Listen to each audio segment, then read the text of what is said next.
এখানে আরেকটি বিষয় মনে রাখার, ডক্টর সুনীত কুমার বড় একটি সংজ্ঞা দিয়েছিল ভাষার, তাই ভাষার বিষয়ে তার বড় সংখ্যাটি ব্যবহার হয়েছে। ডক্টর মোহাম্মদ শহীদুল্লাহ ছোট সংখ্যা দিয়েছিল, তাই ছোটটাই ব্যবহার হয়েছে সংখ্যার দিক থেকে। তাহলে আশা করি এটা একটা মনে রাখার বিশেষ কৌশল।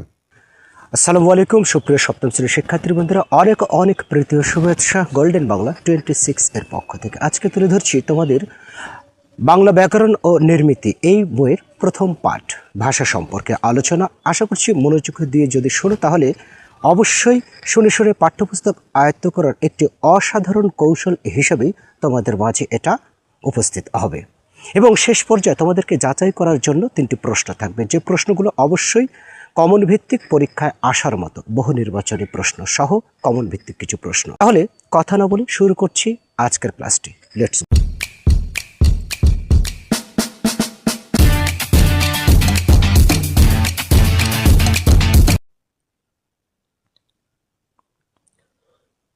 লক্ষ্য করছো ভাষা প্রাণীজগতে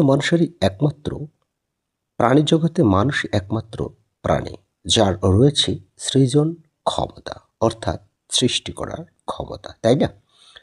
মানুষ কেবল ভাবেই নয়, অন্যের কাছে তার ভাবনা প্রকাশের তাড়নাও আছে। অন্যের কাছে নিজের ভাব প্রকাশের প্রয়োজন থেকেই ভাষার উদ্ভব। ভাষার উদ্ভব কখন পড়ে? যখন প্রয়োজন হলো অন্যের কাছে নিজের ভাবটা প্রকাশ করার জন্য। পরস্পর ভাব বিনিময়ের জন্য এক এক সমাজের মানুষ গড়ে তুলেছে এক এক রকম ধ্বনি ব্যবস্থা। মানুষ তার কণ্ঠনিঃসৃত যে ধ্বনি বা ধ্বনি সমষ্টির মাধ্যমে ভাব ও অনুভূতিকে অন্যের কাছে বোধগম্যভাবে পৌঁছে দেয়, তাই ভাষা বোধগম্যভাবে পৌঁছে দেয়, মানে বোঝার মতো, ঠিক আছে, বোঝার মতো ওয়ার্ডগুলো, শব্দগুলো। সমাজবদ্ধ মানুষের পারস্পরিক ভাব বিনিময়ে ভাষা একটি অন্যতম মাধ্যম। আচ্ছা, মানব সভ্যতার বিকাশে ভাষার ভূমিকা অপরিসীম। আদিমকালে মানুষ যখন গুহায় বসবাস করত, তখন মানুষ নিজেদের মধ্যে ভাবের আদান প্রদান করত। তখন ভাব বিনিময়ের মাধ্যম ছিল ইশারা, ইঙ্গিত, অঙ্গভঙ্গি ইত্যাদি। এগুলো ভাষা বিকাশের প্রাথমিক রূপ হিসেবে বিবেচ্য। তাহলে আমি বারবারই বলছি যে আসলে শুনে শুনে পাঠ্যপুস্তক আয়ত্ত করা সম্ভব, ভালো, এবং এটাই মানে দীর্ঘদিন স্মৃতিতে মনে রাখার একটি সহজ কৌশল। কিন্তু মনোযোগ দিয়ে শুনতে হবে, ঠিক আছে? তাহলেই ইনশাল্লাহ তোমাদেরকে বাড়িতে আর কষ্ট করে পড়তে হবে না, শুধু একটু কর্ণপাত করবে। তাহলে ভাষা বিকাশের যে প্রাচীন রূপ, অর্থাৎ প্রাথমিক রূপ, সেটা হচ্ছে কি অঙ্গভঙ্গি এবং ইশারা, ইঙ্গিতের মাধ্যম। বস্তুত আদিকালে মানুষ পারস্পরিক ভাব বিনিময়ের জন্য যেসব মাধ্যম ব্যবহার করত সেগুলো হলো 1 নম্বর ইশারা, ইঙ্গিত, অঙ্গ প্রত্যঙ্গের ব্যবহার, নাচ, চিত্র ইত্যাদি, আরও আছে আর কি, তোমার চিত্র এঁকে। তারপর হচ্ছে সৃষ্টির প্রথম যুগে সভ্যতার সোপানে প্রথম পদক্ষেপ হলো সংঘবদ্ধ হয়ে কাজ করা, আর এই থেকেই তৈরি হলো সমাজ। কালের যাত্রা মানুষ যখন সংঘবদ্ধভাবে বসবাস করতে শুরু করলো, তখন সে বুঝতে পারলো যে কেবল ইশারা, ইঙ্গিত, অঙ্গভঙ্গির মাধ্যমে মনের ভাব সম্পূর্ণরূপে প্রকাশ করা যায় না। নিরন্তর প্রচেষ্টা, বুদ্ধি ও সাধনার মাধ্যমে কালক্রমে মানুষ ধ্বনির প্রণালীবদ্ধ উচ্চারণ ও ব্যবহারে সক্ষম হলো। মানে এই যে আমাদের ভাষা, এগুলো কিন্তু একদিনে গড়ে ওঠেনি, প্রয়োজনবোধে ধীরে ধীরে কালের বিবর্তনে আর সময়ের ব্যবধানে এগুলো তৈরি হয়েছে। ইঙ্গিতের মাধ্যমে ভাবের আদান প্রদান করা সম্ভব হলেও কণ্ঠধ্বনি হচ্ছে মানুষের অনুভূতি প্রকাশের সর্বোত্তম প্রক্রিয়া। অবশ্যই কণ্ঠধ্বনির মাধ্যমে মানুষ সূক্ষ্মাতি সূক্ষ্ম ভাব প্রকাশে সক্ষম। তাই আমরা ভাষা বলতে বুঝি বাকযন্ত্র সৃষ্টির সর্বজনবদ্ধ ধ্বনি সমষ্টিকে, অর্থাৎ সর্বজনবদ্ধ বোঝায় সবাই যাতে বোঝার ক্ষমতা থাকে সেরকম ভাব প্রকাশ। অর্থাৎ মানুষ তার মনের ভাব প্রকাশ করার জন্য কণ্ঠ, জিহ্বা, ওষ্ঠ, দন্ত, নাসিকা মুখ বিবর প্রভৃতি বাক্যযন্ত্রের সাহায্যে বোধগম্য যে ধ্বনি বা ধ্বনি সমষ্টি উচ্চারণ করে থাকে সেই ধ্বনি বা ধ্বনি সমষ্টি ভাষা। তাহলে প্রাণীর অর্থাৎ মানুষের কণ্ঠ নিঃসৃত ধ্বনি ভাষা, তবে সেটা বাকযন্ত্রের সাহায্যে এবং সবার বোধগম্য হতে হবে, তাই না? ভাষার সংজ্ঞার্থ ও বৈশিষ্ট্য। এখানে বলেছে মনের ভাব প্রকাশ করার জন্য মনুষ্য যাতে অপরের বোধগম্য যে ধ্বনি বা ধ্বনি সমষ্টি উচ্চারণ করে থাকে তাকে ভাষা বলে। এটা সংজ্ঞা। তবে ভাষা বিজ্ঞানীদের কয়েকটি সংজ্ঞা আছে। এটা ডক্টর মোহাম্মদ শহীদুল্লাহর মতে মনুষ্য জাতি যে ধ্বনি বা ধ্বনি সকল দ্বারা মনের ভাব প্রকাশ করে তার নাম ভাষা। ছোট্ট একটা বিষয়, ডক্টর মোহাম্মদ শহীদুল্লাহর মতে ছোট্ট সংজ্ঞা, মনুষ্য জাতি যে ধ্বনি বা ধ্বনি সকল দ্বারা মনের ভাব প্রকাশ করে তার নাম ভাষা। আরেকজন আছে, সেটা হচ্ছে ডক্টর সুনীত কুমার চট্টোপাধ্যায়। তিনি বলেছেন মনের ভাব প্রকাশ করার জন্য বাকযন্ত্রের সাহায্যে উচ্চারিত ধ্বনির দ্বারা নিষ্পন্ন কোনো বিশেষ সমাজে ব্যবহৃত বা স্বতন্ত্রভাবে অবস্থিত তথা বাক্যে প্রযুক্ত শব্দ সমষ্টিকে ভাষা বলে। তাহলে ডক্টর সুনীত কুমার যে সংজ্ঞাটা দিয়েছেন সেটা হচ্ছে একটু বড় আকারের, ঠিক আছে, সেটা হচ্ছে বড় ক্যাটাগরি। সুতরাং তোমাদের বহু নির্বাচনীতে এই সংজ্ঞাটা দিয়ে বলতে পারে এটি কার উক্তি বা এটি কার মতামত, তাহলে বা এটি কার সংজ্ঞা। তাহলে আমরা মনে রাখবো ডক্টর সুনীত কুমার চট্টোপাধ্যায় যেটা দিয়েছেন সেটা অনেক বড়, ডক্টর মোহাম্মদ শহীদুল্লাহ সেটা ছোট্ট এক লাইনের। এইভাবে মনে রাখা যায়, এটা শুধু জাস্ট মনে রাখার একটি কৌশল। এরপর ভাষার বৈশিষ্ট্য এগুলো হতে হবে। ভাষা কণ্ঠ নিঃসৃত ধ্বনির সাহায্যে গঠিত, ভাষা অর্থোদ্যোতক, ভাষা একটি বিশেষ সম্প্রদায়ের মধ্যে প্রচলিত ও ব্যবহৃত, ভাষা মানুষের স্বেচ্ছাকৃত আচরণ ও অভ্যাসের সমষ্টি। এই কয়েকটি বৈশিষ্ট্য রয়েছে। এই বৈশিষ্ট্যগুলো দিয়েও কিন্তু আসতে পারে, যেমন তোমাদের বহু নির্বাচনীতে আসে কিন্তু যে নিচের কোনটি ভাষার বৈশিষ্ট্য, হয়তো এটা কাঠামোবদ্ধ সৃজনশীল বহু নির্বাচনী হতে পারে, অর্থাৎ 1 ও 2, 2 ও 3 বা 1, 2, 3, 3 ও 4 এরকম করে আসতে পারে। ওকে। দেশ, কাল ও পরিবেশ ভেদে ভাষার পার্থক্য পরিবর্তন ঘটে। ভাষার পার্থক্য পরিবর্তন ঘটে কিভাবে? দেশ, কাল ও পরিবেশ ভেদে। আদি মানবের যে ভাষা ছিল কালের প্রবাহে তা পরবর্তীতে হয়ে বহু ভাষার জন্ম দিয়েছে। এই জন্য আমরা বিভিন্ন দেশে বিভিন্ন ভাষার ব্যবহার দেখতে পাই। তার মানে এই যে দেশকাল ও পরিবেশ ভেদে পরিবর্তন হয়েছে। যেমন বাংলাদেশে বাংলা ভাষা, ইংল্যান্ডে ইংরেজি ভাষা, জাপানি ভাষা, রাশিয়ায় রুশ ভাষা ইত্যাদি। বর্তমানে পৃথিবীতে 3,500-এর বেশি ভাষা প্রচলিত আছে। কত হাজারের বেশি? 3,500-এর বেশি। মনে রাখবে, এটা অবশ্যই মনে রাখবে। এখানে বাংলা ভাষা 1000 বছরের পুরনো। বাংলা ভাষার উদ্ভবটা কীভাবে হয়েছে এই বিষয়ে আমরা একটু আলোচনা করি। বাংলা ভাষার উদ্ভব ও ক্রমবিকাশ। বাংলা ভাষা কত বছরের পুরনো? 1000 বছরের পুরনো, ঠিক আছে। 3,500-এর উপরে ভাষা রয়েছে, এটা মনে রাখবে। আর 1000 বছরের পুরনো হচ্ছে বাংলা ভাষা। বাংলা ভাষার উৎসমূলে যে ভাষার সন্ধান পাওয়া যায় তার নাম ইন্দো ইউরোপীয় মূল ভাষা। এটাই হচ্ছে বাংলা ভাষার মূল, মানে উৎস খুঁজতে গেলে এটাই বের হবে। কোনটা? ইন্দো ইউরোপীয় মূল ভাষা। আজ থেকে প্রায় 5,000 বছর পূর্বে ইউরোপের মধ্যভাগ হতে দক্ষিণ পূর্বাংশে ভূভাগে ইন্দো ইউরোপীয় মূল ভাষা প্রচলিত ছিল। এই ইন্দো ইউরোপীয় মূল ভাষাই হলো বাংলা ভাষার আদি উৎস। এই যে বললাম বাংলা ভাষার আদি উৎস কি? তাহলে ইন্দো ইউরোপীয়। তবে এই আদি উৎস থেকে বিবর্তনের পরবর্তী ধাপে বাংলা ভাষার জন্ম হয়নি। ভাষার স্বাভাবিক পরিবর্তন ও বিবর্তনের ধারায় অনেককাল ধরে অনেকগুলো স্তর পেরিয়ে 7ম শতকে বাংলা ভাষার উদ্ভব ঘটেছে। কত শতকে? 7ম শতকে। তবে বাংলা ভাষার উদ্ভবকাল নির্ণয়ে পণ্ডিতগণের মধ্যে মত পার্থক্য রয়েছে। ডক্টর মোহাম্মদ শহীদুল্লাহর মতে বাংলা ভাষার উদ্ভবকাল 650 খ্রিস্টাব্দ, আর ডক্টর সুনীত কুমার চট্টোপাধ্যায়ের মতে 950 খ্রিস্টাব্দকে বাংলা ভাষার উদ্ভবকাল বলে মনে করা হয়। তাহলে এখানে আমরা দেখতে পাচ্ছি দুজন ভাষাবিজ্ঞানী 2 রকম মন্তব্য দিয়েছেন। ডক্টর মোহাম্মদ শহীদুল্লাহর মতে দিয়েছেন 650 খ্রিস্টাব্দ ডক্টর মোহাম্মদ শহীদুল্লাহ, আর ডক্টর সুনীত কুমার চট্টোপাধ্যায় তিনি 950 খ্রিস্টাব্দ। ঠিক আছে, এটাই হচ্ছে বাংলা ভাষার উদ্ভবকাল ধরেছে তারা। এখানে আরেকটি বিষয় মনে রাখার, ডক্টর সুনীত কুমার বড় একটি সংজ্ঞা দিয়েছিল ভাষার, তাই ভাষার বিষয়ে তার বড় সংখ্যাটি ব্যবহার হয়েছে। ডক্টর মোহাম্মদ শহীদুল্লাহ ছোট সংখ্যা দিয়েছিল, তাই ছোটটাই ব্যবহার হয়েছে সংখ্যার দিক থেকে। তাহলে আশা করি এটা একটা মনে রাখার বিশেষ কৌশল। সাধু চলিত রীতি, সর্বনাম ও ক্রিয়াপদের পার্থক্য। বাংলাদেশের মানুষ তাদের মনের ভাব প্রকাশের জন্য যে ভাষা ব্যবহার করে তার নাম বাংলা ভাষা।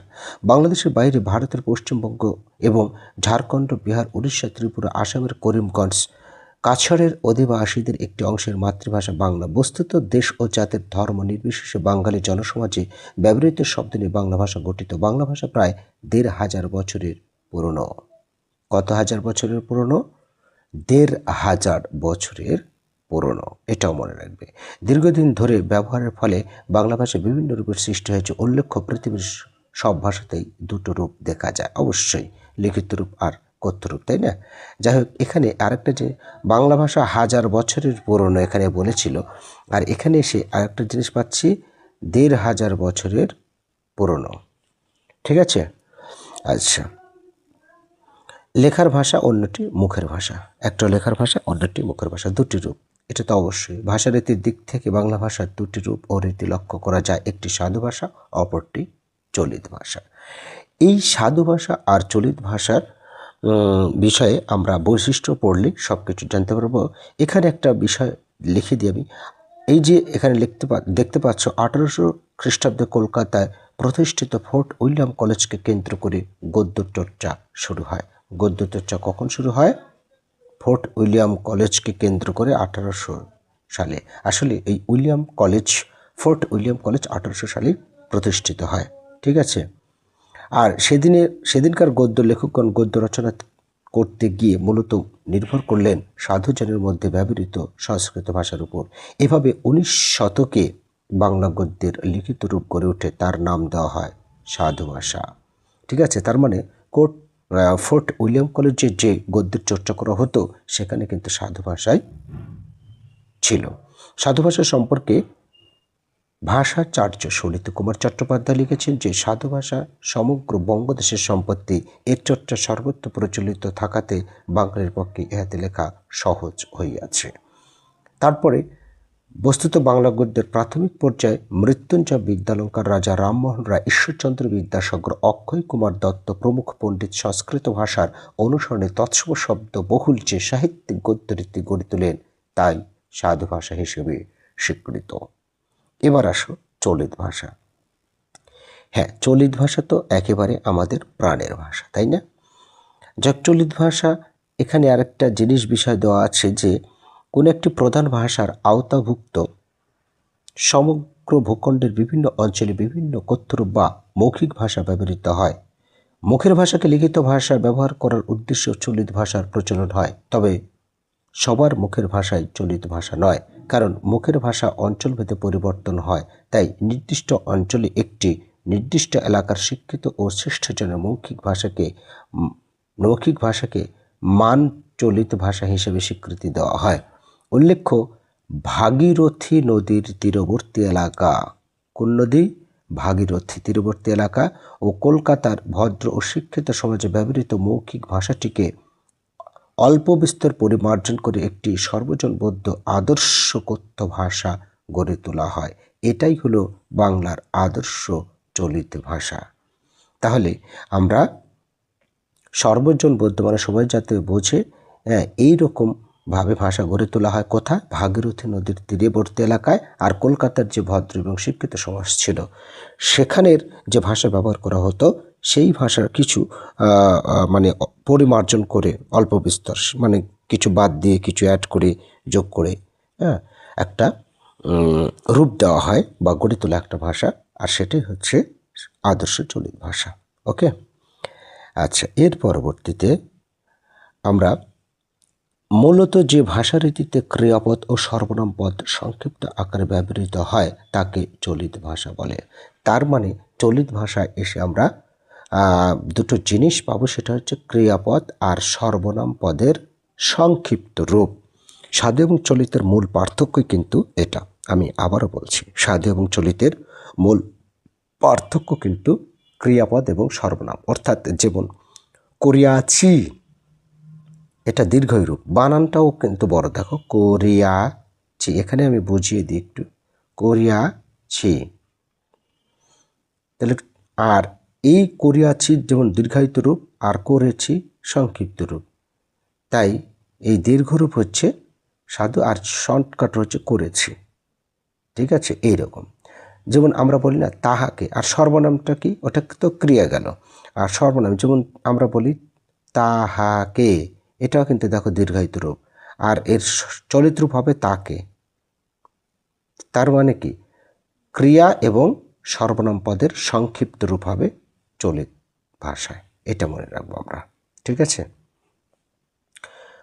তো প্রধানত ক্রিয়াপদ ও সর্বনাম পদের পার্থক্য বিবেচনা করে সাধু ভাষা ও চলিত ভাষার নিরূপণ করা হয়, যেটা আমি বোঝালাম। যাই হোক, সাধু ভাষার ক্রিয়াপদ করিতাছি, খাইয়াছি, খেলিতাছি, আর এটা হচ্ছে করছি, খেয়েছি, বলছি। এগুলা অবশ্যই জানো তোমরা। এই বিষয়ে আমরা আর কথা বলতে চাচ্ছি না, আমরা সামনের দিকে অগ্রসর হয়ে দেখি কি আছে। সাধু ভাষা ও চলিত ভাষার বৈশিষ্ট্য, অবশ্যই এই বৈশিষ্ট্যটা অবশ্যই একটু মনোযোগ দিয়ে শুনে নেব, তাহলে ইনশাল্লাহ হয়ে যাবে। সাধু ভাষার ক্রিয়াপদের সংক্ষিপ্ত রূপ হয়, সাধু ভাষার সর্বনাম পদের সংক্ষিপ্ত রূপ হয়। অনুসর্গের পূর্ণ রূপ ব্যবহৃত হয়, যেমন হইতে, দিয়া, আর আমরা বলি কি হতে, দিয়ে, পূর্ণ রূপ। তাহলে এটাও দীর্ঘায়িত রূপ বলা যায়। সাধু ভাষার তৎসম শব্দের প্রয়োগ বেশি, এটা মনে রাখবে। হস্ত, মস্ত, ঘৃত, ধূত, হ্যাঁ, এটা হচ্ছে গুরুগম্ভীর। এই ভাষার উচ্চারণ গুরুগম্ভীর, মানে ভাবই আলাদা। ঠিক আছে, আর তৎসম শব্দ মানে সংস্কৃত শব্দ, মানে কঠিন শব্দের একটা ব্যবহার, রফলা, জফলা, রেফ, এগুলার ব্যবহার বেশি আর কি। ঠিক আছে, এছাড়াও যেমন হিন্দুদের পরাণ রয়েছে সংস্কৃত ভাষা, মানে কঠিন উচ্চারণগুলোই মনে রাখবে। এগুলো হচ্ছে একটা বোঝানোর বা মনে রাখার কৌশল বলছি আমি এগুলো। তাহলে আমরা দেখতে পেলাম যে আরেকটা পরে, সুনির্দিষ্ট ব্যাকরণের অনুসারী। হ্যাঁ, অবশ্যই সাধু ভাষা ব্যাকরণের নিয়ম অনুসরণ করেই চলবে, যা বক্তৃতা এবং নাট্য সংলাপের প্রযোজ্য নয়, মানে অনুপযোগী। মানে নাটক বা বক্তৃতা যখন করো, সংলাপে স্টেজে উঠে, তখন কি সাধু ভাষা ব্যবহার করো? মোটেও না। তো আর ব্যাকরণের সুনির্দিষ্ট নিয়ম মেনে চলে। হ্যাঁ, যেমন আমরা এই সাধু ভাষা লিখতে গিয়ে মিশ্রণ ঘটালে হবে না। গুরুচণ্ডালী দোষ আছে যাকে, সাধু চলিত মিশ্রণ। তারপর হচ্ছে তোমার হস্ত যদি দিই, আমি হস্ত দিয়ে, তাহলে হস্ত দিয়ে না লিখে আমরা হস্ত দিয়া এইভাবে লিখতে পারি। ঠিক আছে, তো এই কথাটাই বলেছে যে তোমার ব্যাকরণের সুনির্দিষ্ট নিয়ম মেনে চলবে সাধু ভাষা যখন ব্যবহার করবে। তারপর দেখলাম ক্রিয়াপদ সর্বনামের দীর্ঘায়িত রূপ, অনুসর্গের পূর্ণ রূপ হয়, তৎসম শব্দের প্রয়োগ বেশি, উচ্চারণ করো গম্ভীর। হ্যাঁ, আর তার বিপরীতেই থাকবে চলিত ভাষা। অর্থাৎ আমরা দেখতে পাচ্ছি ক্রিয়াপদের সংক্ষিপ্ত রূপ থাকবে, সর্বনামের সংক্ষিপ্ত রূপ থাকবে, অনুসর্গের সংক্ষিপ্ত রূপ থাকবে। ক্রিয়াপদ, সর্বনাম, অনুসর্গ, এই যে হতে দিয়ে। আর তৎসম না, বরং তদ্ভব, দেশি বিদেশি এগুলো থাকবে। উচ্চারণ হালকা, গতিশীল, গুরুগম্ভীর না, ভাব নাই এর বেশি। ঠিক আছে, চলিত ভাষা পরিবর্তনশীল, অবশ্যই পরিবর্তনশীল, কারণ আমরা চলিত ভাষা অঞ্চলভেদে পরিবর্তন হয়ে যায়। এই তাহলে সাধু এবং চলিত ভাষারীতির পার্থক্য মূলত ওটাই, একই জিনিস, ক্রিয়াপদের সংক্ষিপ্ত রূপ ব্যবহৃত হয়, ক্রিয়াপদের দীর্ঘায়িত রূপ হয়, এইরকম, তাই না? যাই হোক, এটা হচ্ছে পূর্ণাঙ্গ রূপ, এটা সংক্ষিপ্ত রূপ, পূর্ণাঙ্গ রূপ, সংক্ষিপ্ত রূপ, এই সহজ যেটা আমরা বৈশিষ্ট্য পড়ে আসলাম, এগুলোই আর কি, তাই না? তাহলে শিক্ষার্থী বন্ধুরা, আমার মনে হয় আর এখান থেকে তেমন কিছু নেই। যা রূপ দেওয়া আছে এগুলো আমরা মোটামুটিভাবে পারবো। এখানে দুটো নমুনা প্রশ্ন আছে, আশা করছি পারবো। বাংলা ভাষার উৎসমূল কোন ভাষা? হ্যাঁ, বাংলা ভাষার উৎসমূল কোন ভাষা? ইন্দো ইউরোপীয় মূল ভাষা, মনে আছে? বাংলা ভাষার আদি ভাষা ইন্দো ইউরোপীয় মূল ভাষা। আর এখানে আরেকটা কথা বলেছে যে নিচের কোন বাক্যটি সাধু ভাষার উদাহরণ? সাধু সাধু সাধু সাধু এই মাত্র পড়ে আসলাম। এই যে আমি আজ সুস্থ বোধ করিতেছি, এটাই হবে সাধু ভাষা। তারপর চলিত ভাষার বৈশিষ্ট্য কোনটি? ক্রিয়াপদের সংক্ষিপ্ত রূপ ইয়েস, সর্বনাম পদের সংক্ষিপ্ত উচ্চারণ খুবই গুরুগম্ভীর, এটা তো হবে না, তার মানে উচ্চারণ 1 ও 2। ওকে শিক্ষার্থী বন্ধুরা, তাহলে এবারে তোমাদের পালা 3টি প্রশ্ন যথাযথভাবে উত্তর করে দেবে। এতক্ষণ রিডিং মনোযোগ সহকারে শুনেছ, আর এই রিডিং থেকেই সেই 3টি প্রশ্ন যা কমেন্টের মাধ্যমে তোমরা জানিয়ে দিবে, তাহলেই আমি মনে করব তোমরা খুব গুরুত্ব দিয়ে শুনেছ। কথায় বলে প্র্যাকটিস মেক্স পারফেক্ট। তবে প্রশ্নগুলো উত্তর দিতে না পারলে ভিডিওটি আবারও দেখবে, তাহলে কি হবে, ওই প্রশ্নের উত্তর খুঁজতে গিয়ে মনোযোগী হবে, আর তখনই তোমরা অন্যান্য প্রশ্নের উত্তরও সেই সাথে পেরে যাবে। ধন্যবাদ শিক্ষার্থী বন্ধুরা এতক্ষণ মনোযোগ সহকারে ক্লাসটি শোনার জন্য। এবারে 3টি প্রশ্নের পালা। প্রথম প্রশ্ন, কলকাতায় ফোর্ট উইলিয়াম কলেজ কত সালে প্রতিষ্ঠিত হয়? দ্বিতীয় প্রশ্ন, ডক্টর মোহাম্মদ শহীদুল্লাহর মতে বাংলা ভাষার উদ্ভব কাল কত? আজকের ক্লাসের শেষ প্রশ্ন অর্থাৎ 3য় প্রশ্ন থাকছে, সাধু এবং চলিত ভাষার মূল পার্থক্য কোথায়?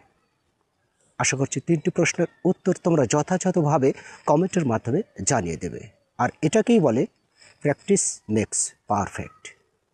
ভালো থেকো, সুস্থ থেকো, তোমাদের দীর্ঘ জীবন কামনা করছি এবং সেই সাথে তোমাদের অ্যাম্বিশন পূরণ হোক সেই প্রত্যাশায়। আল্লাহ হাফেজ।